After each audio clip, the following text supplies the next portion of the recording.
పోసేయిగా కిందంగా వస్తాడు చూడు కూడా కిందంగా తెల్లగా చూడు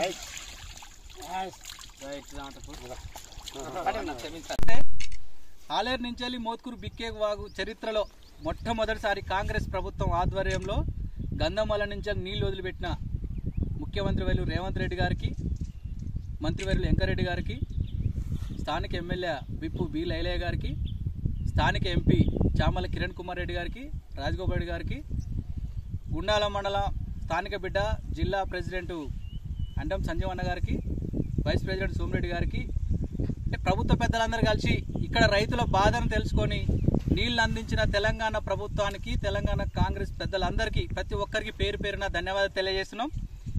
అంటే ఈ కాలంలో ఈ టైంలో ఇప్పటి వరకు మేము చూసిన కాలం వరకు, ఈ పెద్దమంది చూసిన కాలం వరకు ఈ టైంలో నీళ్ళు ఎప్పుడు రాలేదంట. అంటే కాంగ్రెస్ ప్రభుత్వం అంటేనే రైతుల కోసం, పేదల ప్రజల పక్షాన ఉంటుందనడానికి నిదర్శనమే నేడు బిక్కేరువాగులో నీళ్ళు వదిలిపెట్టడం. ఈ నీళ్ళు వదిలిపెట్టిన ఇప్పుడు నెర్రలు తెలిసిన నేలలు నీళ్లతోని నిండి రేపు పంటలు ఎక్కువ ఇస్తేందుకు కాంగ్రెస్ ప్రభుత్వాల కృషిని, కాంగ్రెస్ ప్రభుత్వ పెద్దల కృషిని ఇక్కడ ప్రాంత ప్రజలు అస్సలే మర్చిపోరు. మిమ్మల్ని గుండెలో పెట్టుకొని చూసుకుంటారు అనడానికి ఇది ఒక నిదర్శనం, ఇది ఒక సంతోషకరమైన సమయం. అందుకనే ఈ వంగాల గ్రామ ప్రజలు అదేవిధంగా కాంగ్రెస్ పార్టీ పెద్దల సమక్షంలో మంత్రి గారికి, బి లైలయ్య గారికి, వెంకరెడ్డి గారికి, రాజగోపాల్ ఇట్లా ఎంపీ గారికి వీళ్ళందరికీ పాలాభిషేకం చేసి వీళ్ళ సంతోషాన్ని తెలియపరుస్తున్నారు. ఈ సంతోషంలో మనం కూడా పాల్పంచుకోవడం సంతోషంగా ఉన్నది.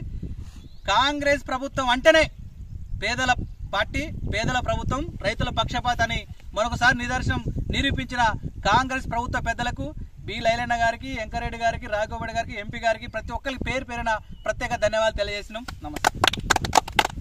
జై కాంగ్రెస్, జై కాంగ్రెస్, జై కాంగ్రెస్, జై కాంగ్రెస్.